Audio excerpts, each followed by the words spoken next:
Hola, Capo. Hola, mi Dani.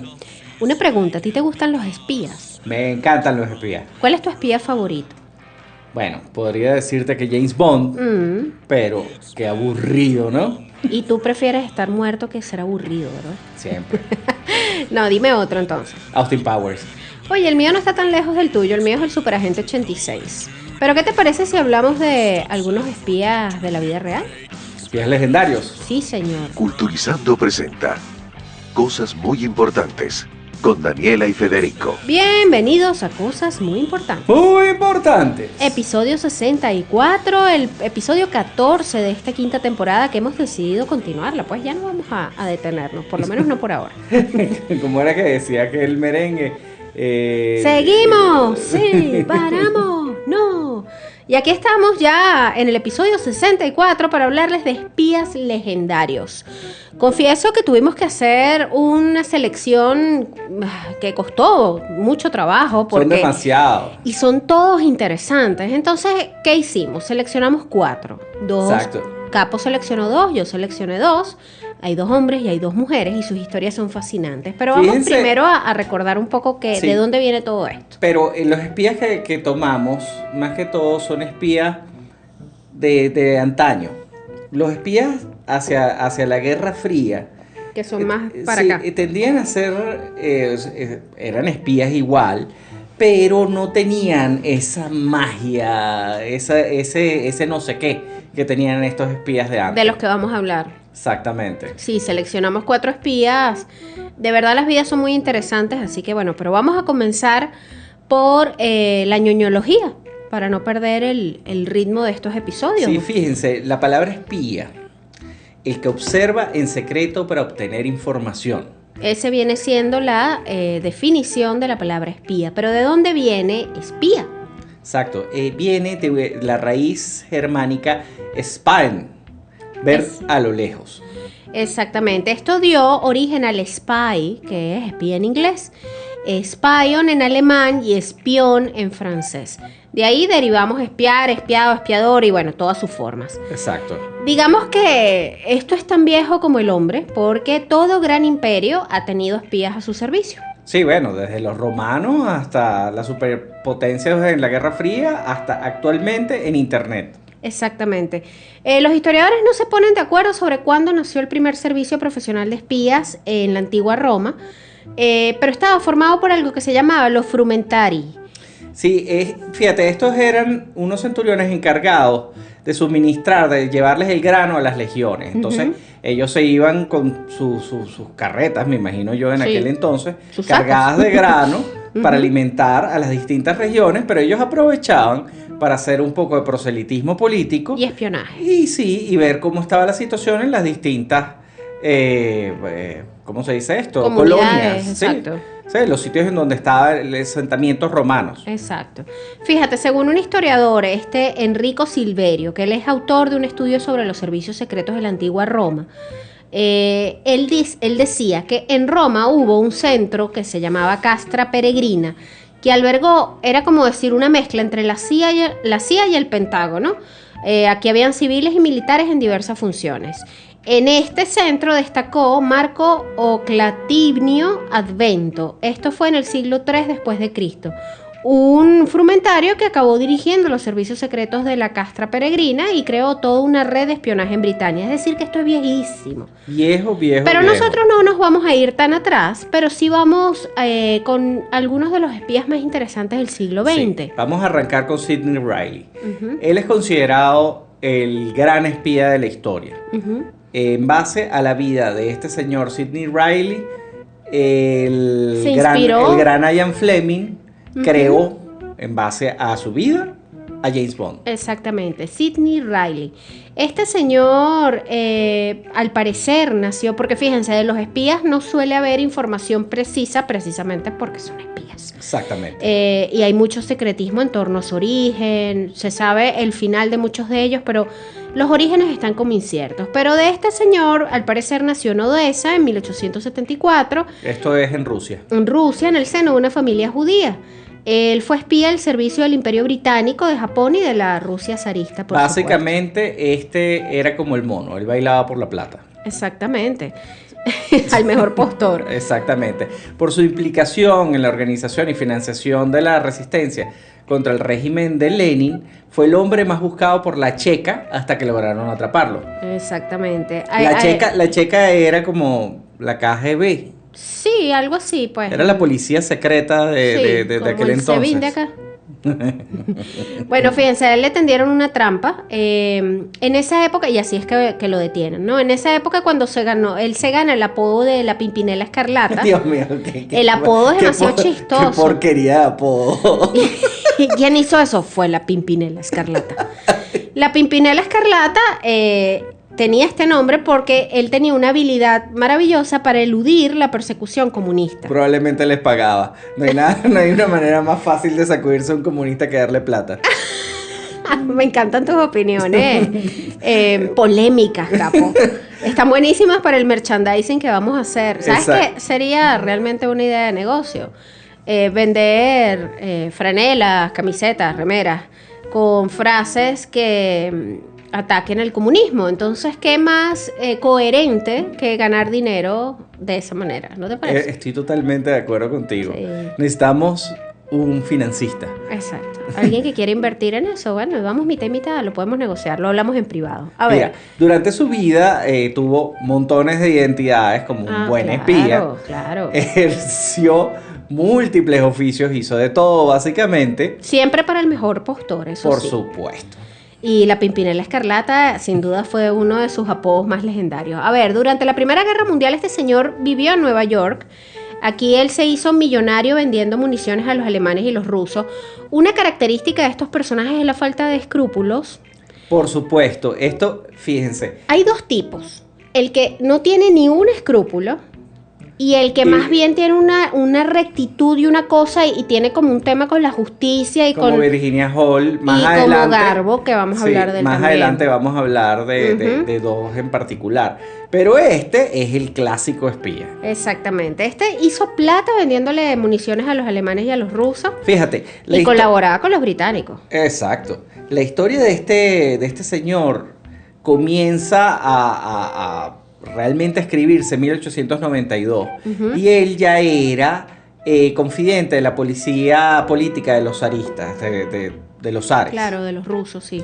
En aquel entonces él usaba un nombre que era Rosenblum, Claro. que al parecer era el nombre que tenía el apellido del papá. Ujú.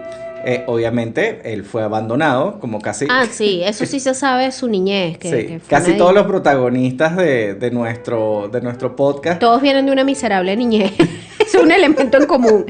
Años después, este señor emigra a Brasil, finge su muerte en Odessa y ahí se gana la vida como un obrero portuario, como cocinero y como un trabajador de las plantaciones. Y aquí le ocurre algo bien particular. Sí, mira, en 1895 él le salvó la vida a su patrón, pues lo iban a matar unos indígenas.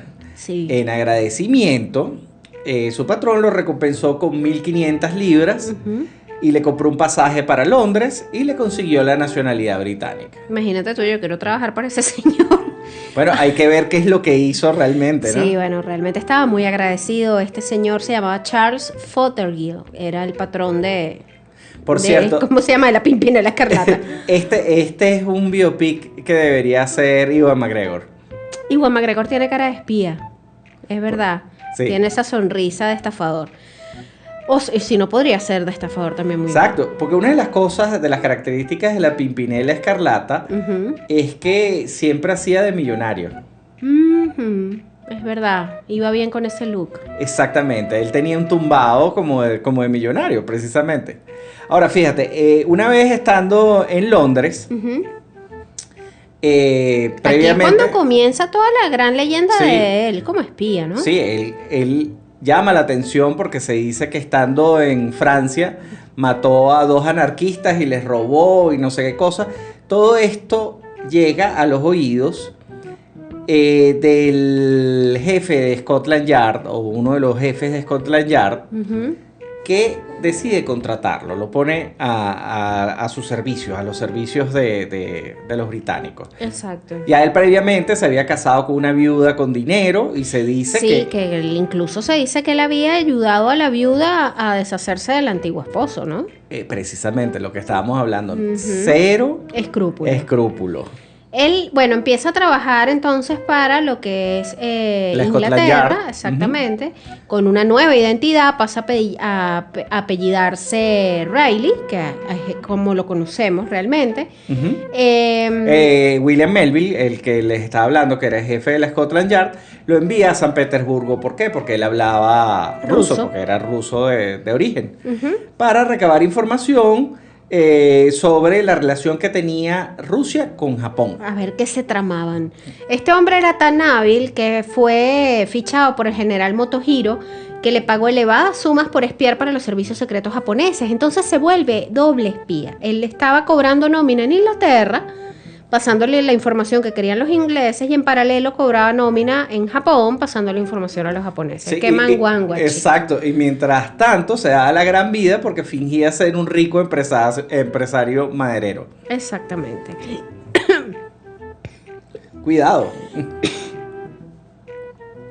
Fíjense, este fue el comienzo de una increíble serie de hazañas entre las que figuran la concesión de la compra de petróleo a la Anglo-Persian Oil Company, el robo de los planos de unos aviones de la Krupp en Alemania, la falsificación de una carta de Zinoviev en la que figuraba un imaginario plan para derrocar al gobierno británico, la fabricación de billetes para ayudar a la resistencia contra los bolcheviques. En fin. También se robó los planos de Port Arthur en Manchuria, y esto facilitó el ataque japonés a los rusos. O sea, este señor era una joya.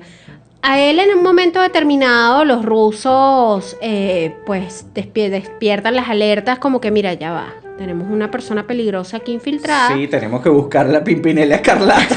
Hay que acabar con la Pimpinela Escarlata. Y suena la música de espías. Exacto. De fondo. Sí, mira, y contratan a alguien para eso. Exacto. En 1918 él empieza a pasar cada vez más tiempo en Rusia. Y en Rusia planeó el asesinato de Lenin. Conspirado, o sea, tuvo una conspiración con los generales zaristas, inclusive les conseguía armamento. Claro, porque él había vivido un tiempo de facilitar municiones, él tenía todos esos contactos. Exacto, el trabajo de él en Rusia precisamente era acabar con la revolución. Yo me puedo imaginar a este tipo sentándote a hablar con él y era el típico que te va a haber dicho, no te preocupes que eso yo te lo resuelvo. No, pero es que necesito, yo eso te lo tengo también. Exactamente, y tengo unos NFT también. Exacto, no quieres comprarme unos bitcoins.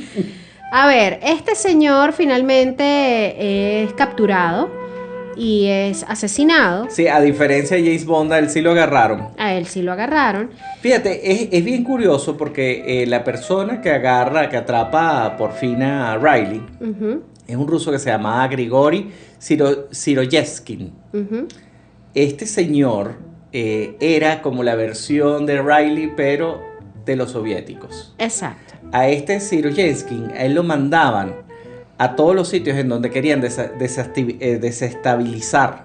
Claro, generar caos. Era lo enviaban a él. Un generador de caos ambulante. Sí, se dice que era un tipo que tenía una habilidad nata para matar gente. Ay, imagínate, qué horrible. Sí, bueno, fíjate, al final este es el que atrapa a Riley. Exacto. Pero yo creo que de este señor tenemos que hacer, ¿sabes? Yo creo que puede ser un artículo de Siroyevsky también pudiéramos dedicar un extra muy importante de pronto para extendernos un poco más porque su vida también es muy interesante. El hecho es que él logra capturar a Riley. En 1925 finalmente pues lo atrapan, lo torturan salvajemente y finalmente lo fusilan en Moscú por orden de Stalin. Sí, por otro lado, yo también leí que fue el mismo Siroyevsky el que lo mató. Probablemente sí, seguramente. Que le dio un escopetazo. Este señor pues no tenía muchos escrúpulos y se movía al son que le tocaran. Exacto, y siempre en lo alto. Y siempre, claro, tenía que hacer una suma que valiera la pena hacer el traslado. Ahora vamos con uno que la vida es súper interesante, la de este señor. Yo podría decir que este no se movía de manera tan inescrupulosa como Riley. Este quizás tenía un tema de justicia y de valores un poquito más instaurado en su conducta. Tenía ideales, es distinto. Tenía ideales. y de la nada se convierte en espía. Exacto. Garbo. Fíjate, si bien Riley es como más pintoresco, precisamente por ese tema de la falta de escrúpulos, de hacerse de millonario y todo, Garbo fue el que le metió el dedo en el ojo a Hitler. Sí, señor. Este señor es responsable de haber engañado a Hitler y a los alemanes con respecto a la información del día D, del desembarco de Normandía. Este señor logró convencer a los alemanes de que el ataque iba a ser por otro lado. Exactamente. Y así le facilitó el ataque a los aliados. Sí, no solo esto, a este señor lo condecoraron los alemanes. Exactamente, porque llegó a ser tan respetado por los alemanes que tiene condecoración. Bueno, pero vamos a echarle... Y hay otro dato curioso, este señor murió aquí en Caracas. Exactamente, bueno, vamos a contarlo, fíjense. ¿Quieres comenzar tú, Capo? No, te lo dejo a ti. Ok, vamos a narrarles un poco lo que fue todo este asunto del día D. Un día de invierno de 1944, menos de 6 meses de que llegara el día D, el general Eisenhower, comandante en jefe aliado a cargo de la inminente invasión que liberaría a Europa Occidental del régimen nazi, se reunía con Noel Weil, al mando de un sector poco conocido encargado del engaño estratégico, y le hacía la siguiente petición: solo te pido que me quites de encima el ejército alemán, los 2 primeros días, nada más. El 15º ejército alemán. Exactamente, el 15º ejército alemán. Solo 2 días, era lo único que pedía. Estos 2 días eran necesarios para consolidar la cabeza de playa que se debían tomar las primeras divisiones aliadas que se desembarcasen en la costa de Normandía. Ustedes saben que el desembarco de Normandía, conocido como el Día D, fue uno de los movimientos estratégicos más importantes de los aliados para finalmente ganar la guerra. Sí, no, es sumamente complejo porque esos son unos acantilados. Exactamente. Si los alemanes los esperaban ahí, olvídate. Entonces, bueno, enfrente se encontraban las fuerzas alemanas englobadas en los ejércitos 15 y 70, que disponían de 56 divisiones, 10 de ellas Panzer acorazadas y 4 divisiones SS. Esto parece Ares. Sí, Carlos me va a llamar y me va a decir: ¿qué estás haciendo? Me estás espiando. ¿Qué estás haciendo, Daniel? Entonces, fíjense, este señor les dijo: no te preocupes, chico, que yo los convenzo. No se lo debe haber dicho así, pero fue más o menos lo que hizo. O sea, básicamente aquí es cuando entra en juego un español llamado Juan Pujol. Exactamente. Su nombre clave era Garbo.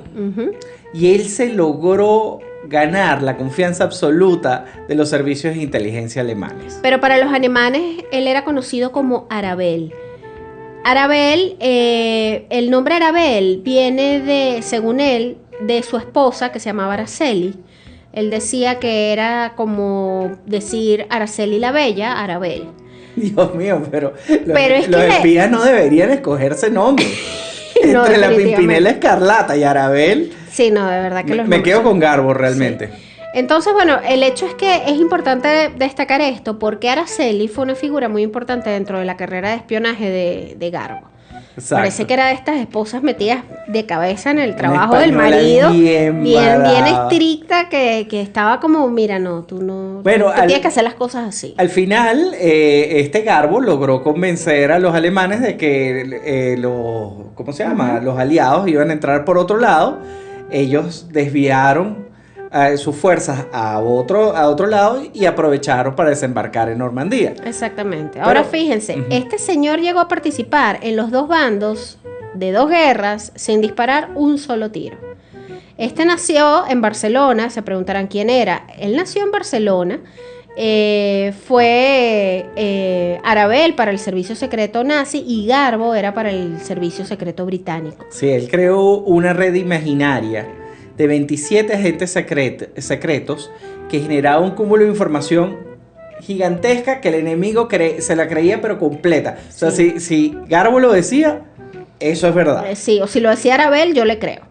Su obra maestra fue, pues, lo que comentábamos, engañar a Hitler para que pensara que la invasión de la Europa ocupada se iba a producir muy lejos de donde ocurrió realmente.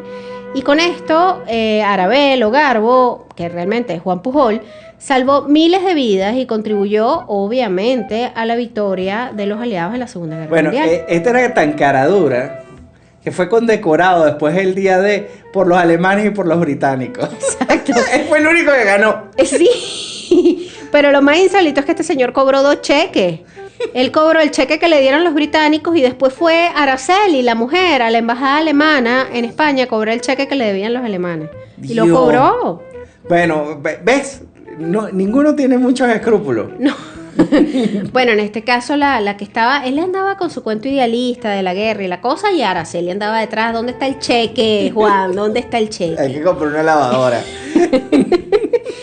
Fíjense, finalizada la contienda, este señor, Juan Pujol, y su familia se instalan, ¿no saben dónde? En Venezuela. Aquí nace su hija María Eugenia tras una serie de, bueno, duros reveses económicos, porque obviamente se vinieron a Venezuela. Araceli no se caló la nueva vida que estaban llevando acá y ella decide separarse. Finalmente se separan, rehacen sus vidas. Araceli regresa a Madrid. Juan se queda en Venezuela. Sí, él hizo carrera aquí. De hecho, Sí. él daba clases de inglés a los empleados de la Shell. Ajá, O sea, a exactamente. los empleados locales de aquí. Exacto, a los empleados de la Probablemente él es petrolera. el culpable de que aquellas personas que se llamen Usnavi. Ese cuento es muy bueno, por favor aprovecha y coméntalo Sí. para quienes no sean de Venezuela y no sepan. Ok.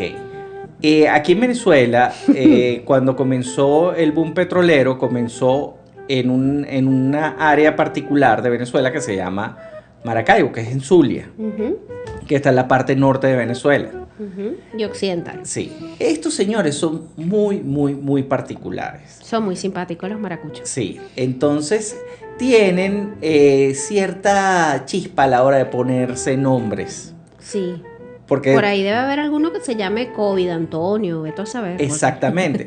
Se dice que durante el comienzo del boom petrolero aquí, obviamente había muchos barcos Ujú. norteamericanos y ellos leían US Navy y les llamó muchísimo la atención y hay montones de maracuchos que se llaman Usnavi. Exactamente. De hecho, aquí había un periodista conocido que se llamaba Usnavi.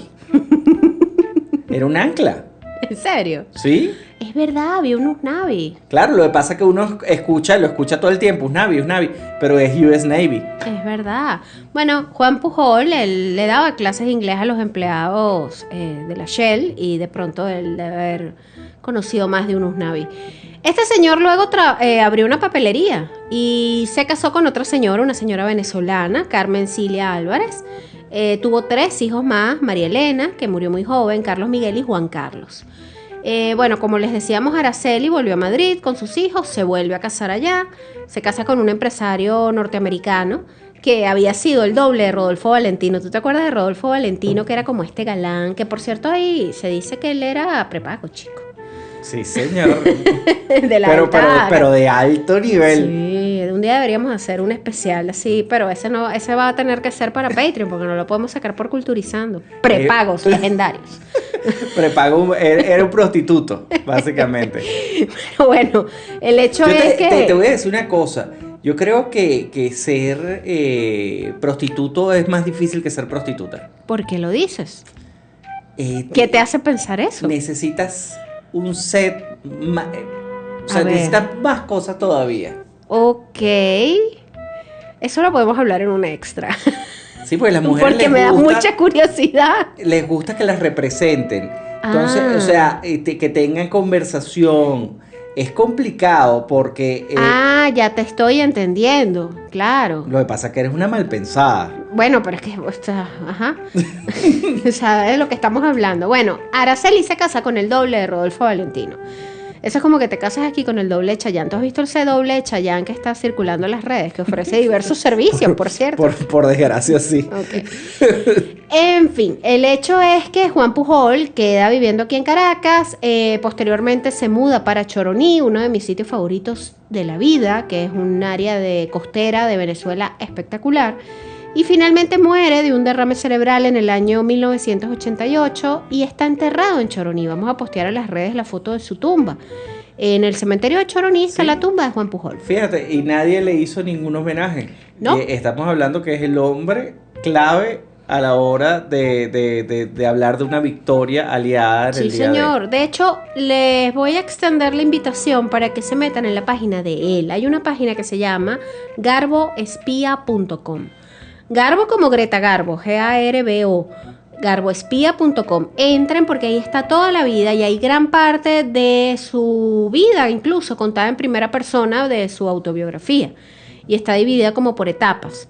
Y está súper interesante. Por Dios, qué maravilla. Ahora vámonos con una fémina, porque yo creo que las mujeres tenemos la capacidad de engañar a veces hasta mejor que los mismos hombres. Fíjate, Dani, yo me topé con esta señora y yo no podía creer lo que yo estaba leyendo, porque la vida de ella sobrepasa prácticamente cualquier película que yo haya visto. ¿Cómo se llamaba? Virginia Hall. Calificada por los nazis como la espía más peligrosa de Francia, Virginia Hall trabajó para los servicios secretos británicos y estadounidenses, convirtiéndose en una de las piezas claves para el triunfo aliado en las playas de Normandía. Fíjate, ella debe haber conocido a Garbo porque está en tiempo y espacio, comparte tiempo y espacio con este espía anterior del que les hablamos anteriormente. Exactamente. Virginia Hall nació el 6 de abril de 1906 en Baltimore, Estados Unidos. Pues bueno, no exageramos cuando decimos que fue una figura clave durante la Segunda Guerra Mundial. Ella, más adelante les vamos a contar un poco qué le ocurrió, pero ella incluso había sufrido la amputación de su pierna izquierda. Y no fue durante la guerra. Y no fue durante la guerra, pero esto, con todo y con que le faltaba media pierna, esta mujer se convirtió en una pesadilla para los nazis, que la definieron como la más valiosa agente aliada en Francia. Una mujer que, en palabras de uno de los más terribles jerarcas del partido nazi, que es Klaus Barbie, además un criminal espantoso y sádico del que deberíamos dedicar en algún momento un episodio, a él lo apodaban el carnicero de Lyon. Él decía que ella debía ser encontrada y destruida. Sí.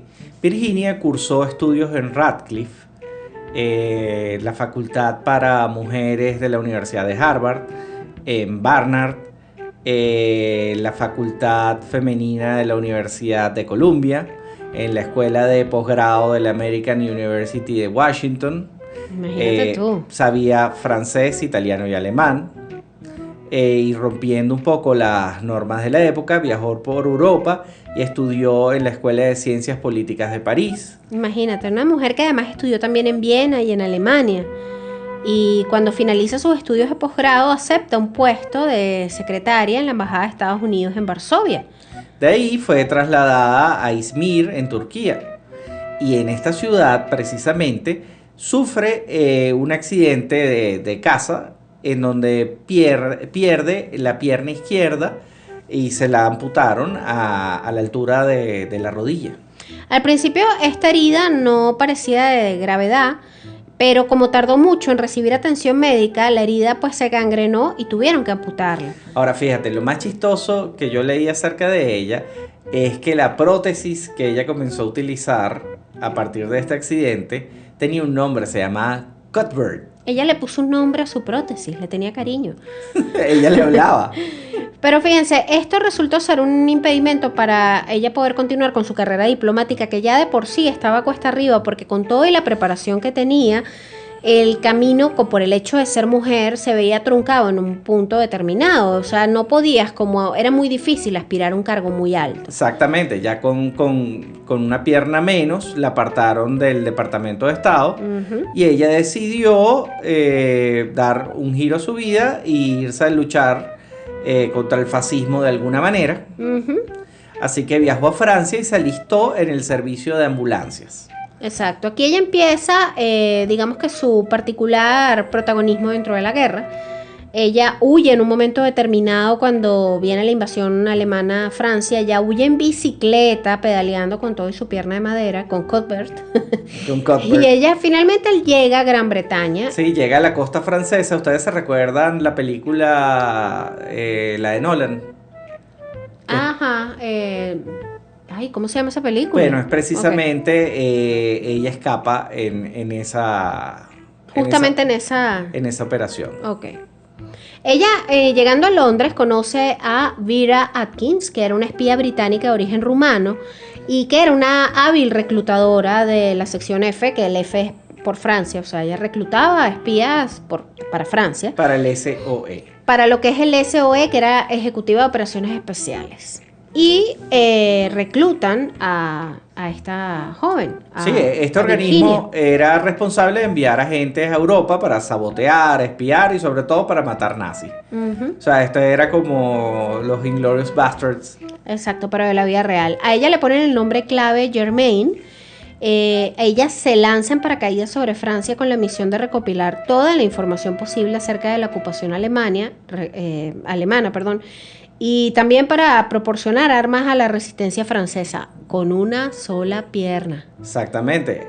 Ella se hizo pasar por periodista y comenzó su misión, que era informar a Londres sobre los movimientos de las tropas alemanas y poner bombas en las instalaciones militares nazis. Ella no le tenía miedo a nada, definitivamente. No, su fama se extendió por toda la resistencia, pero también llegó a los oídos de los agentes de la Gestapo, que es la policía secreta nazi. Sí. Ellos comienzan a buscarla y llenaron toda Francia de carteles con un supuesto retrato de Virginia Hall, o en este caso de Germaine. Pero que tenía un mensaje, el cartel decía: esta mujer que cojea es una de las más peligrosas agentes de los aliados en Francia y debemos encontrarla y destruirla. Imagínense ustedes. En un principio, Virginia, que tenía ciudadanía estadounidense y una discapacidad física, no parecía representar un peligro para la Gestapo. Y gracias a esto logró formar un grupo de miembros de la resistencia francesa bajo el nombre clave de Heckler. Y no a nadie le puso peros, pues no llamaba mucho la atención. Era una estadounidense con una pata de palo. Exacto, no parecía peligro para nadie. Exacto.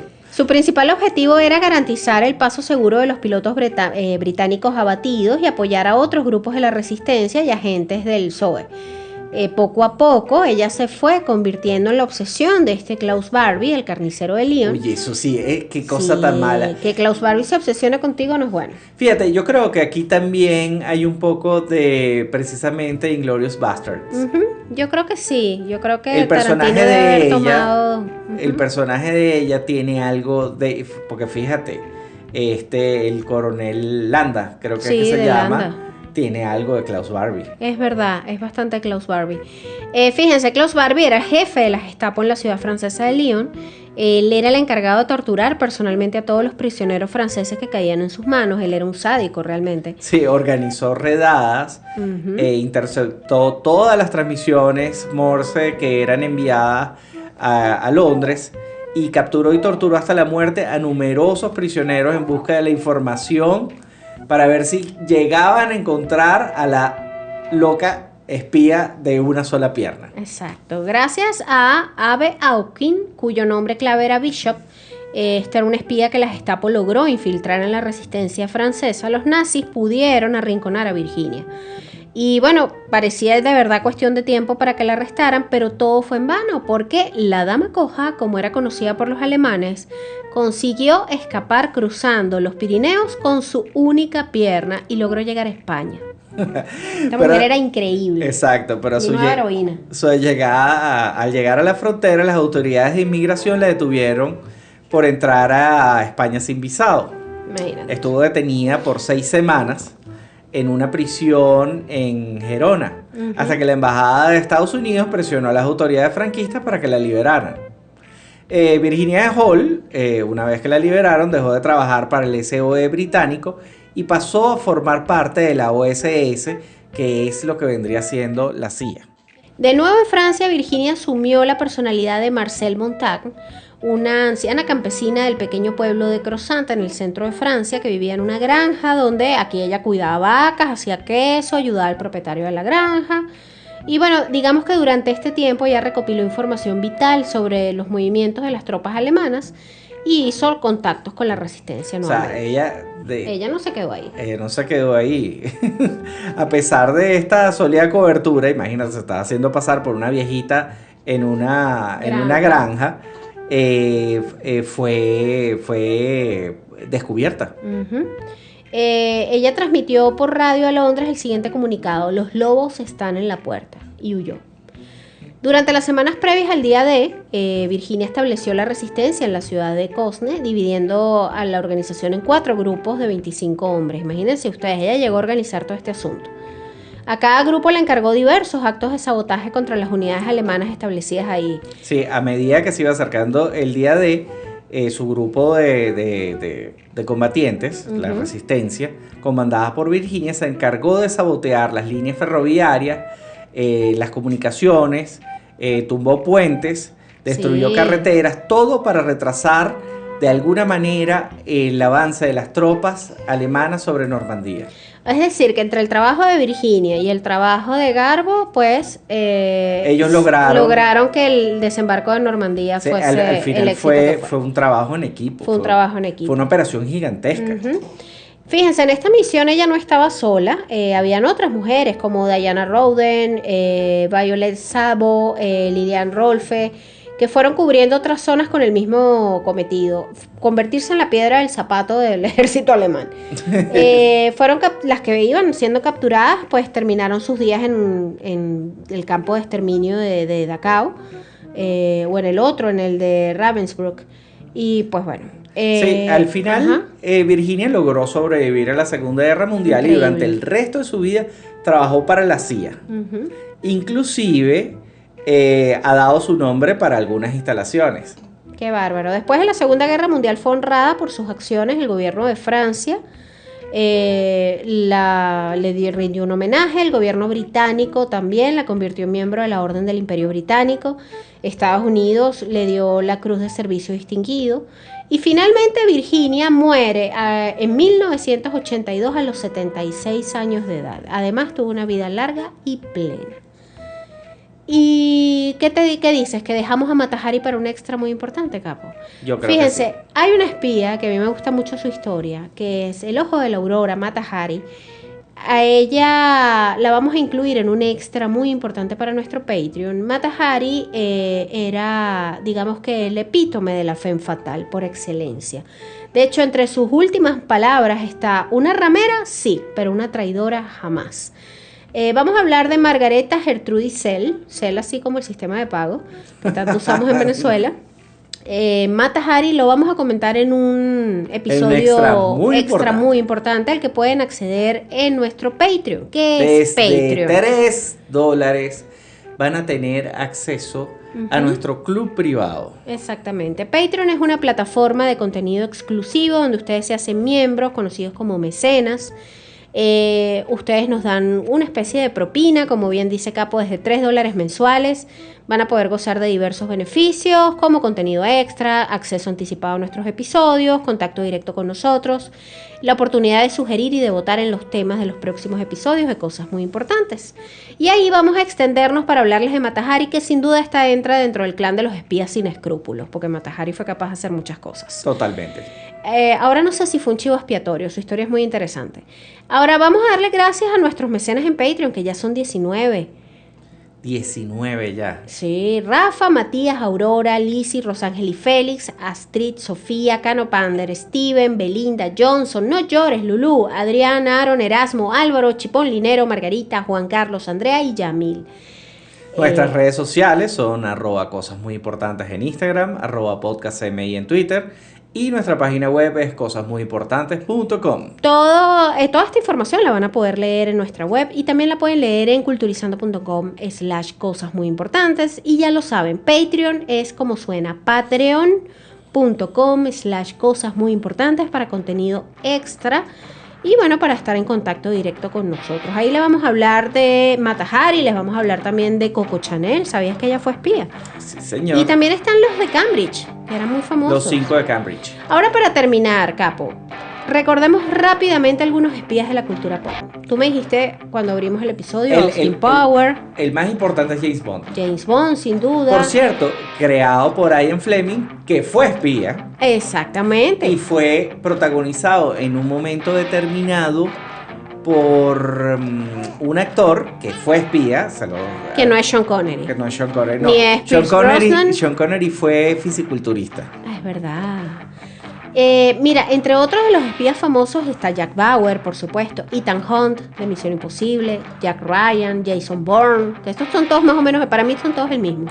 Sí, bueno, es que básicamente son una reiteración del mismo James Bond. ¿Tú sabías que hay una especie de película de burla de James Bond en donde está Woody Allen. ¿En serio? Sí, señor. Ay, qué genial.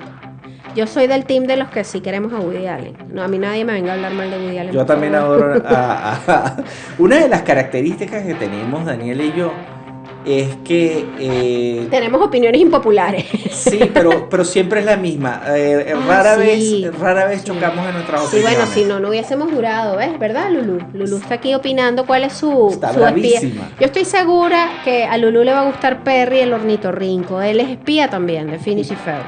Y la Famniquita, era mi espía favorita. La serie de la Famniquita Ay, durante era los una 90 maravilla. yo la amaba. ¿Tú viste la película? Sí, la francesa.